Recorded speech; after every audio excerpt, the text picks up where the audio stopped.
આજે સુતી સરકારને જે છેલ્લા 4 વર્ષથી સતત લેખિત મૌખિક અને સામાન્ય સભામાં ને કાલાવડ રંગમતી પુલ ઉપર સહી ઝુંબેશના કાર્યક્રમ આપી અનેક વખત આંદોલન કરી ત્યારે જઈને 6 માસ પહેલા કાલાવડ રંગમતીનો પુલ 20 કરોડ રૂપિયાના ખર્ચે મંજૂર થયો. ટેન્ડર પ્રક્રિયા થઈ ગઈ. ટેન્ડરમાં પાર્ટી નિમાઈ ગઈ. પાર્ટી નિમાઈ ગયા પછી પણ 2-3 મહિના સુધી સ્ટેન્ડિંગ કમિટી દ્વારા મંજૂરી આપવામાં નથી આવતી. ક્યાંક ને ક્યાંક પક્ષપાતી વલણ છે.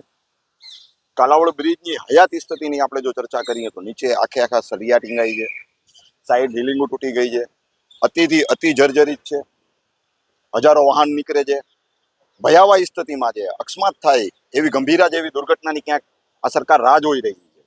મોરબી જેવી દુર્ઘટનાની ક્યાંક રાહ જોઈ રહી છે. એના માટે આજે અમે વિરોધ કરી ને કાલાવડ રંગમતીનો પુલનું કામ તાત્કાલિક ધોરણે ચાલુ કરે, સત્તા તંત્રને જગાડવાના અમે પ્રયાસ કરેલ છે. જો તાત્કાલિક ધોરણે કાલાવડ પુલનું કામ અગર જો ચાલુ કરવામાં નહીં આવે તો ના છૂટકે અમારે રસ્તા રોકો આંદોલન કરવું પડશે અને ઉગ્ર આંદોલન કરવાની અમારી ફરજ પડશે, જેની સંપૂર્ણ જવાબદારી સત્તાધારી પક્ષની રહેશે.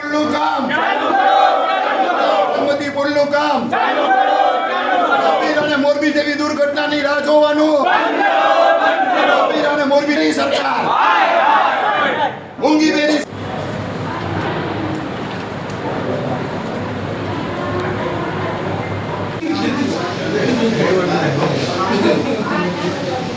4 વર્ષથી આ કાલાવડ બ્રિજ માટે સતત અમે લેખિત મૌખિક સહી ઝુંબેશનો કાર્યક્રમ કેટલાક આંદોલન કર્યા ત્યારે મંજૂર થયો.